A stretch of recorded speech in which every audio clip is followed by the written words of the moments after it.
मेरे प्रिय आत्मा, प्रेम क्या है? जीना और जानना तो आसान है, लेकिन कहना बहुत कठिन। जैसे कोई मछली से पूछे कि सागर क्या है, तो मछली कह सकती है ये है सागर, ये रहा, चारों तरफ वही है। लेकिन कोई पूछे कि कहो क्या है, बताओ मत, तो बहुत कठिन हो जाएगा मछली। आदमी के जीवन में भी जो श्रेष्ठ है, सुंदर है और सत्य है, उसे जिया जा सकता है, जाना जा सकता है, हुआ जा सकता है, लेकिन कहना बहुत मुश्किल। और दुर्घटना और दुर्भाग्य यह है कि जिसमें जिया जाना चाहिए, जिसमें हुआ जाना चाहिए, उसके संबंध में मनुष्य जाति 5-6 हजार वर्ष से केवल बातें कर रही है। प्रेम की बात चल रही, प्रेम के गीत गाए जा रहे हैं, प्रेम के भजन गाए जा रहे हैं, और प्रेम का मनुष्य के जीवन में कोई स्थान नहीं। अगर आदमी के भीतर खोजने जाएं तो प्रेम से ज्यादा असत्य शब्द दूसरा नहीं मिले। और जिन लोगों ने प्रेम को असत्य सिद्ध कर दिया है और जिन्होंने प्रेम की समस्त धाराओं को अवरुद्ध कर दिया है, और बड़ा दुर्भाग्य यह है कि लोग समझते हैं वे ही प्रेम के जन्मदाता भी।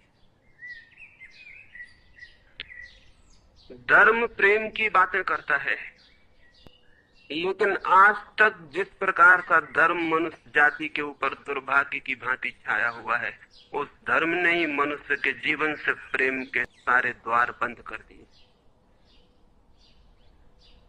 और न इस संबंध में पूर्व और पश्चिम में कोई फर्क है, न हिंदुस्तान में और न अमेरिका में कोई फर्क है। मनुष्य के जीवन से प्रेम की धारा प्रकट ही नहीं हो पाई, और नहीं हो पाई तो हम दोष देते हैं कि मनुष्य ही बुरा है, इसलिए नहीं प्रकट हो पाई। हम दोष देते हैं कि मन ही जहर है, इसलिए प्रकट नहीं हो पाई। मन जहर नहीं है, और जो लोग मन को जहर कहते रहे उन्होंने ही प्रेम को जहरीला कर दिया, प्रेम को प्रकट नहीं होने दिया। मन जहर हो कैसे सकता है? इस जगत में कुछ भी जहर नहीं है। परमात्मा के सारे उपक्रम में कुछ भी विष नहीं है, सब अमृत है। लेकिन आदमी ने सारे अमृत को जहर कर लिया है, और इस जहर करने में शिक्षक, साधु संत और तथाकथित धार्मिक लोगों का सबसे ज्यादा हाथ। उस बात को थोड़ा समझ लेना जरूरी है, क्योंकि अगर ये बात दिखाई न पड़े तो मनुष्य के जीवन में कभी भी प्रेम भविष्य में भी नहीं हो सकेगा।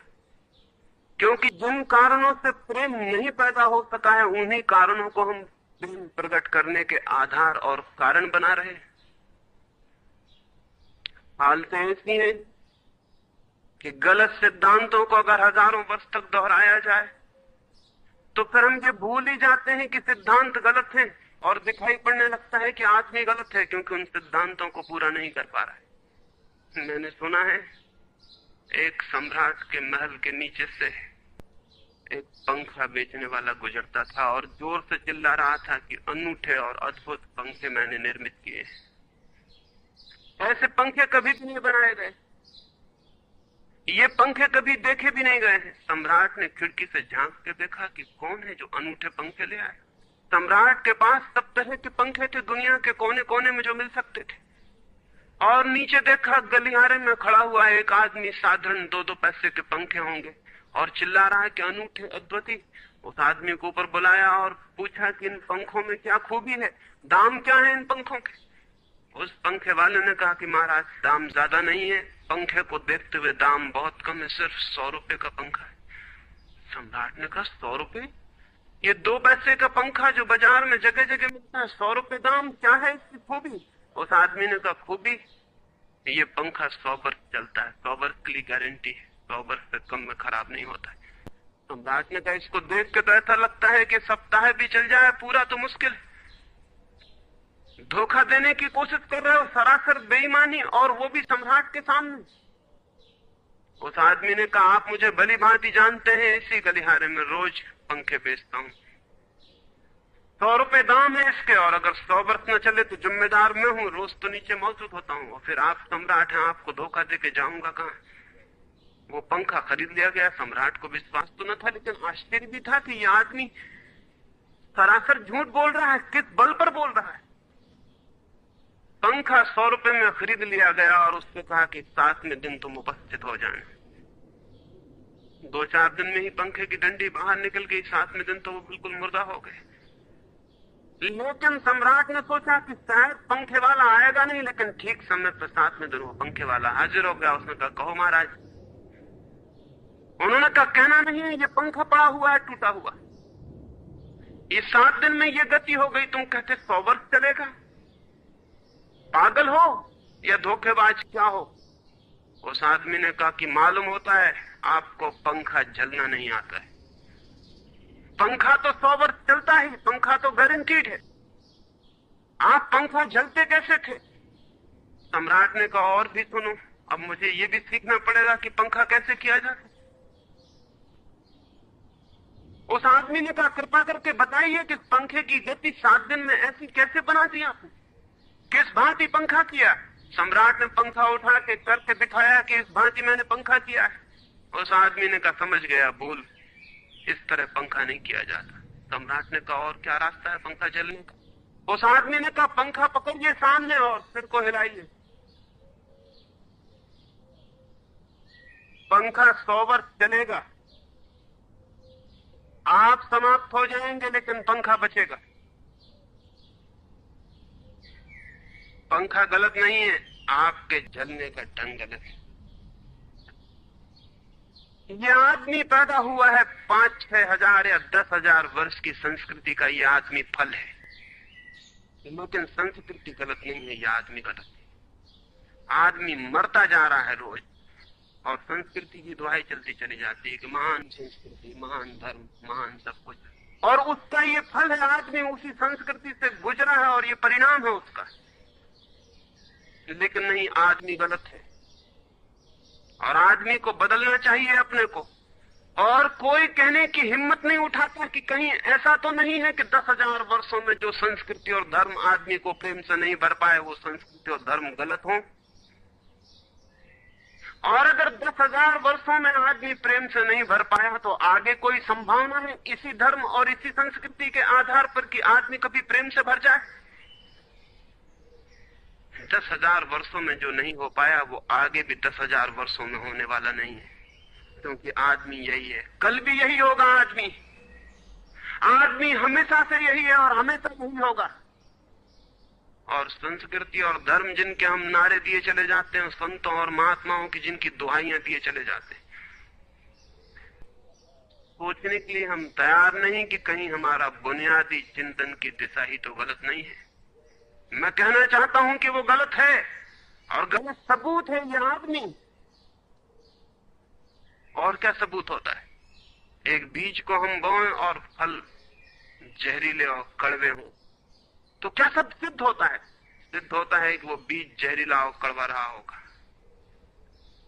हालांकि बीज में पता लगाना मुश्किल है कि उससे जो फल पैदा होंगे वो कड़वे पैदा होंगे। बीज में कुछ खोजबीन नहीं की जा सकती।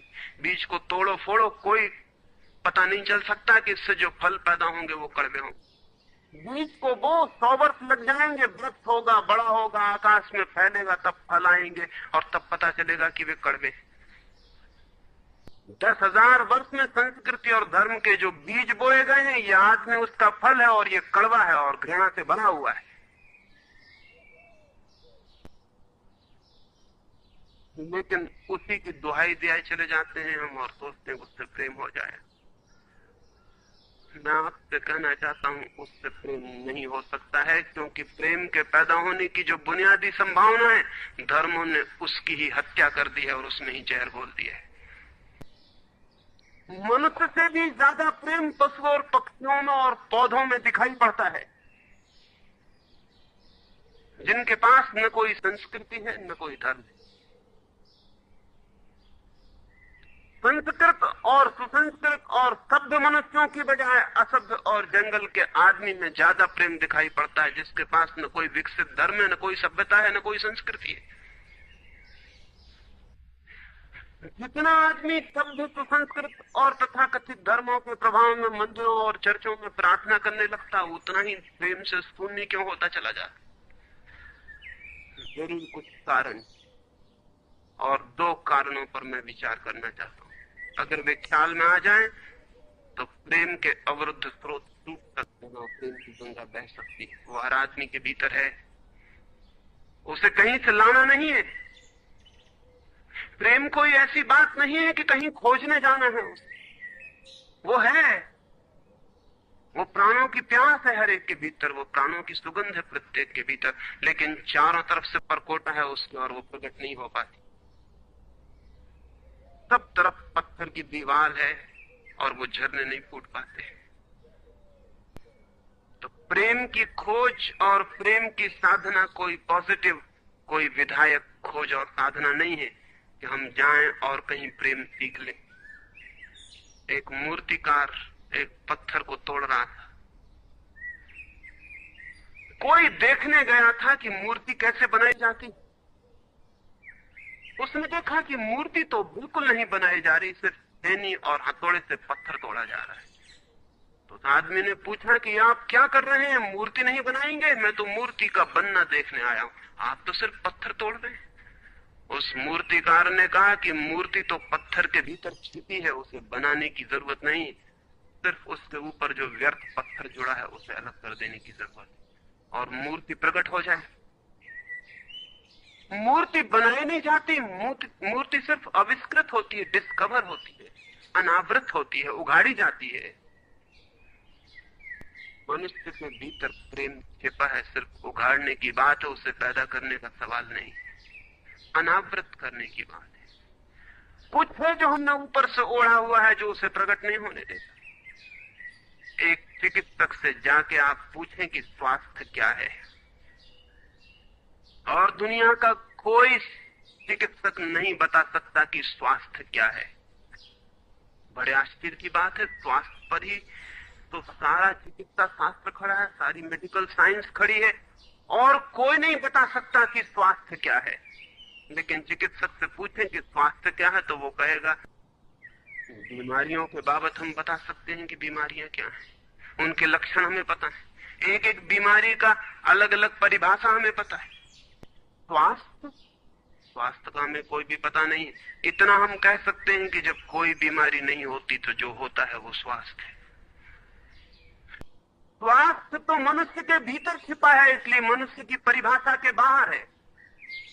बीमारी बाहर से आती है, इसलिए बाहर से परिभाषा की जा सकती है। स्वास्थ्य भीतर से आता है, उसकी कोई परिभाषा नहीं की जा सकती। इतना ही हम कह सकते हैं कि बीमारियों का अभाव स्वास्थ्य।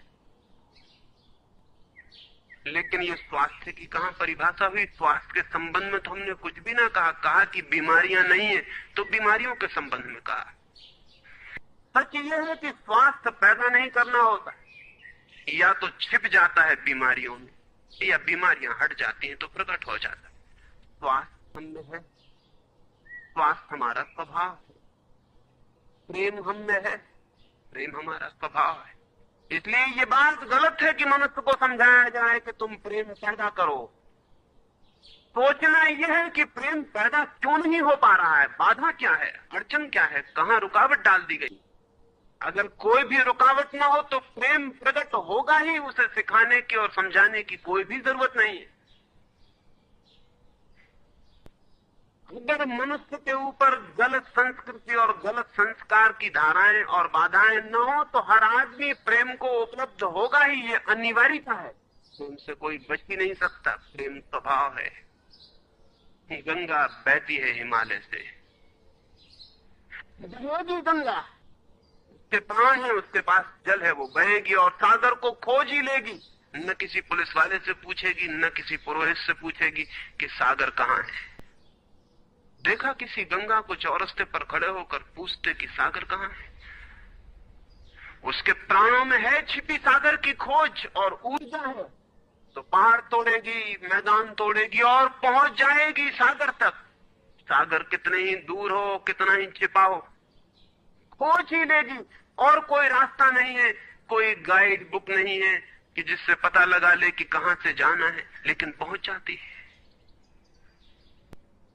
लेकिन बांध बांध दिए जाएं, चारों तरफ परकोटे उठा दिए जाएं, प्रकृति की बाधाओं को तोड़ के तो गंगा सागर तक पहुंच जाती है, लेकिन अगर आदमी की इंजीनियरिंग की बाधाएं खड़ी कर दी जाएं तो हो सकता है गंगा सागर तक न पहुंच पाए। ये वेद समझ लेना जरूरी है। प्रकृति की कोई भी बाधा असल में बाधा नहीं है, इसलिए गंगा सागर तक पहुंच जाती है, हिमालय को काट के पहुंच जाती है। लेकिन अगर आदमी इजाद करे, इंतजाम करे, तो गंगा को सागर तक नहीं भी पहुंचने दे सकता है। प्रकृति का तो एक सहयोग है, प्रकृति तो एक हार्मनी है। वहां जो बाधा भी दिखाई पड़ती है वो भी शायद शक्ति को जगाने के लिए चुनौती है। वहां जो विरोध भी दिखाई पड़ता है वो भी शायद भीतर प्राण जो छिपा है उसे प्रकट करने के लिए बुलावा है। वहां शायद कोई बाधा नहीं है। वहां हम बीज को दबाते हैं जमीन में, दिखाई पड़ता है कि जमीन की एक परत बीज के ऊपर पड़ी है, बाधा दे रही, लेकिन वो बाधा नहीं दे रही। अगर वो परत ना होगी तो बीज अंकुरित भी नहीं होगा। ऐसे दिखाई पड़ता है कि एक परत जमीन की बीज को नीचे दबा रही है, लेकिन वो परत दबा इसलिए रही है ताकि बीज दबे, गले और टूट जाए और अंकुर बन जाए। ऊपर से दिखाई पड़ता है वो जमीन बाधा दे रही, लेकिन वो जमीन मित्र है और सहयोग कर रही बीज को प्रकट करने में। प्रकृति तो एक हार्मनी है, एक संगीतपूर्ण लयबद्धता है, लेकिन आदमी ने जो जो निसर्ग के ऊपर इंजीनियरिंग की है, जो जो उसने अपने यांत्रिक धारणाओं को ठोंकने की और बिठाने की कोशिश की है, उससे गंगाएं रुक गई हैं, जगह जगह अवरुद्ध हो गई। और फिर आदमी को दोष दिया जाता है। किसी बीज को दोष देने की जरूरत नहीं है। अगर वो पौधा न बन पाए तो हम कहेंगे कि जमीन नहीं मिली होगी ठीक, पानी नहीं मिला होगा ठीक, सूरज की रोशनी नहीं मिली होगी ठीक। लेकिन आदमी के जीवन में खिल न पाए फूल प्रेम का तो हम कहते हैं तुम हो जिम्मेवार। और कोई नहीं कहता कि भूमि ना मिली होगी ठीक, पानी ना मिला होगा ठीक, सूरज की रोशनी ना मिली होगी ठीक। इसलिए यह आदमी का पौधा अवरुद्ध रह गया, विकसित नहीं हो पाया, फूल तक नहीं पहुंच पाया। मैं आपसे कहना चाहता हूं कि बुनियादी बाधाएं आदमी ने खड़ी की हैं। प्रेम की गंगा तो बह सकती है और परमात्मा के सागर तक पहुंच सकती है। आदमी बना इसलिए है कि वो बहे और प्रेम बहे और परमात्मा तक पहुंच जाए, लेकिन हमने कौन सी बाधाएं खड़ी कर दी? पहली बात, आज तक मनुष्य की सारी संस्कृतियों ने सेक्स का, काम का, वासना का विरोध किया है। इस विरोध ने मनुष्य के भीतर प्रेम के जन्म की संभावना तोड़ दी, नष्ट कर दी।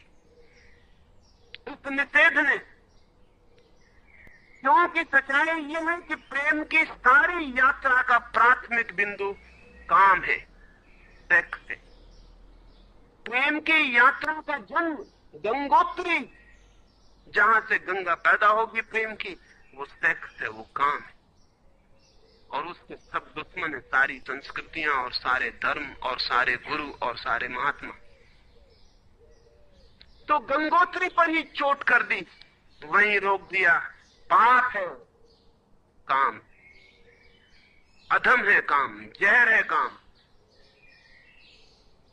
और हमने सोचा भी नहीं कि काम की ऊर्जा ही, सेक्स एनर्जी ही अंततः प्रेम में परिवर्तित होती और रूपांतरित होती। प्रेम का जो विकास है वो काम की शक्ति का ही ट्रांसफॉर्मेशन है, वो उसी का रूपांतरण है। एक कोयला पड़ा हो, और आपको ख्याल भी नहीं आएगा कि कोयला ही रूपांतरित होकर हीरा बन जाता है। हीरे और कोयले में बुनियादी रूप से कोई भी फर्क नहीं है। हीरे में भी वही तत्व हैं जो कोयले में, और कोयला हजारों वर्ष की प्रक्रिया से गुजर के हीरा बन जाता है। लेकिन कोयले की कोई कीमत नहीं है। उसे कोई घर में रखता भी है तो ऐसी जगह जहां दिखाई न पड़े, और हीरे को लोग हाथियों पर लटका के घूमते कि वो दिखाई पड़े। और हीरा और कोयला एक ही है, लेकिन कोई दिखाई नहीं पड़ता कि इन दोनों के बीच अंतर संबंध है, एक यात्रा है। कोयले की शक्ति ही हीरा बनती है, और अगर आप कोयले के दुश्मन हो गए, जो कि हो जाना बिल्कुल आसान है क्योंकि कोयले में कुछ भी नहीं दिखाई पड़ता, तो हीरे के पैदा होने की संभावना भी समाप्त हो गई, क्योंकि कोयला ही हीरा बन सकता था। सेक्स की शक्ति ही, काम की शक्ति ही प्रेम बनती है, लेकिन उसके विरोध में सारे दुश्मन हैं उसके, अच्छे आदमी उसके दुश्मन, और उसके विरोध ने प्रेम के अंकुर भी नहीं फूटने दिए, और जमीन से प्रथम से पहली सीढ़ी से नष्ट कर दिया भवन को। फिर वो हीरा नहीं बन पाता कोयला, क्योंकि उसके बनने के लिए जो स्वीकृति चाहिए, जो उसका विकास चाहिए, जो उसको रूपांतरित करने की प्रक्रिया चाहिए, उसका सवाल ही नहीं उठता। जिसके हम दुश्मन हो गए, जिसके हम शत्रु हो गए, जिससे हमारी द्वंद्व की स्थिति बन गई और जिससे हम निरंतर लड़ने लगे, अपनी ही शक्ति से आदमी को लड़ा दिया गया है, सेक्स की शक्ति से आदमी को लड़ा दिया गया है। और शिक्षाएं दी जाती हैं कि द्वंद्व छोड़ना चाहिए, कॉन्फ्लिक्ट छोड़नी चाहिए, लड़ना नहीं चाहिए। और सारी शिक्षाएं बुनियाद में सिखा रही हैं कि लड़ो, मन जहर है तो मन से लड़ो, जहर से तो लड़ना पड़ेगा। सेक्स पाप है तो उससे लड़ो। और ऊपर से कहा जा रहा है कि द्वंद्व छोड़ो। जिन शिक्षाओं के आधार पर मनुष्य द्वंद्व से भर रहा है, वही शिक्षाएं दूसरी तरफ कह रही कि द्वंद्व छोड़ो। एक तरफ आदमी को पागल बनाओ और दूसरी तरफ पागल खाने खोलो कि उनका इलाज करना। एक तरफ कीटाणु फैलाओ बीमारियों के, और फिर अस्पताल खोलो कि बीमारियों का इलाज यहां किया जाता है। एक बात समझ लेनी जरूरी है संबंध में, मनुष्य कभी भी काम से मुक्त नहीं हो सकेगा। काम उसके जीवन का प्राथमिक बिंदु है, उसी से जन्म होता है। परमात्मा ने काम की शक्ति को ही, सेक्स को ही सृष्टि का मूल बिंदु स्वीकार किया। और परमात्मा जिसे पाप नहीं समझ रहा, महात्मा उसे पाप बता रहे। अगर परमात्मा उसे पाप समझता है तो परमात्मा से बड़ा पापी इस पृथ्वी पर, इस जगत में, इस विश्व में कोई भी नहीं। फूल खिला हुआ दिखाई पड़ रहा है, कभी सोचा है कि फूल का खिल जाना भी सेक्सुअल एक्ट है? फूल का खिल जाना भी काम की एक घटना है, वासना की एक घटना है। फूल में हो क्या उसके खिल जाने में? उसके खिल जाने में कुछ भी नहीं है।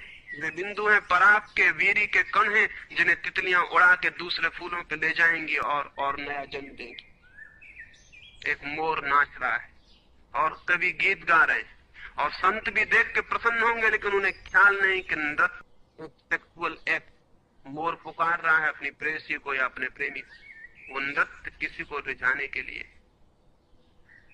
पपीहा गीत गा रहा, कोयल बोल रही, एक आदमी जवान हो गया, एक युवती सुंदर होकर विकसित हो गई।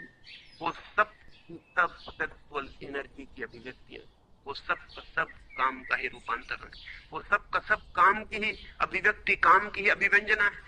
सारा जीवन, सारी अभिव्यक्ति, सारी फ्लावरिंग काम की है, और उस काम के खिलाफ संस्कृति और धर्म आदमी के मन में जहर डाल रहे हैं, उससे लड़ाने की कोशिश करते। मौलिक शक्ति से मनुष्य को उलझा दिया है लड़ने के लिए, इसलिए मनुष्य दीनहीन, प्रेम से रिक्त और खोथा और नाकुछ हो गया है। काम से लड़ना नहीं है, काम के साथ मैत्री स्थापित करनी है और काम की धारा को और ऊंचाइयों तक ले जाना है। किसी ऋषि ने किसी वधू को 9 वर और वधू को आशीर्वाद देते हुए कहा था कि तेरे 10 पुत्र पैदा हों और अंततः तेरा पति तेरा 11वां पुत्र हो जाए। वासना रूपांतरित हो तो पत्नी मां बन सकती है, वासना रूपांतरित हो तो काम प्रेम बन सकता है, लेकिन काम ही प्रेम बनता है। काम की ऊर्जा ही प्रेम की ऊर्जा में विकसित होती है, फलित होती है। लेकिन हमने मनुष्य को भर दिया है काम के विरोध में। उसका परिणाम यह हुआ कि प्रेम तो पैदा नहीं हो सका, क्योंकि वो तो आगे का विकास था, काम की स्वीकृति से आता। प्रेम तो विकसित नहीं हुआ और काम के विरोध में खड़े होने के कारण मनुष्य का चित्त ज्यादा से ज्यादा कामुक और सेक्सुअल होता चला गया। हमारे सारे गीत, हमारी सारी कविताएं, हमारे चित्र, हमारी पेंटिंग्स, हमारे मंदिर, हमारी मूर्तियां सब घूम फिर के सेक्स के आसपास केंद्रित हो गई। हमारा मन ही सेक्स के आसपास केंद्रित हो गया। इस जगत में कोई भी पशु मनुष्य की भांति सेक्सुअल नहीं है। मनुष्य 24 घंटे सेक्सुअल हो गया। उठते बैठते सोते जागते सेक्स ही सब कुछ हो गया। उसके प्राण में एक घाव हो गया, विरोध के कारण, दुश्मनी के कारण, शत्रुता के कारण। जो जीवन का मूल था उससे मुक्त तो हुआ नहीं जा सकता था, लेकिन उससे लड़ने की चेष्टा में सारा जीवन रुग्ण जरूर हो सकता था, वो रुग्ण हो गया। और ये जो मनुष्य जाति इतनी ज्यादा कामुक दिखाई पड़ रही है, इसके पीछे तथाकथित धर्मों और संस्कृति का बुनियादी हाथ है। इसके पीछे बुरे लोगों का नहीं, सज्जनों और संतों का हाथ है। और जब तक मनुष्य जाति सज्जनों और संतों के इस अनाचार से मुक्त नहीं होती, तब तक प्रेम के विकास की कोई संभावना नहीं। मुझे एक घटना याद आती। एक फकीर अपने घर से निकला था, किसी मित्र के पास मिलने जा रहा है। निकला है कि घोड़े पर उसका चढ़ा हुआ एक बचपन का दोस्त घर आके सामने खड़ा हो गया।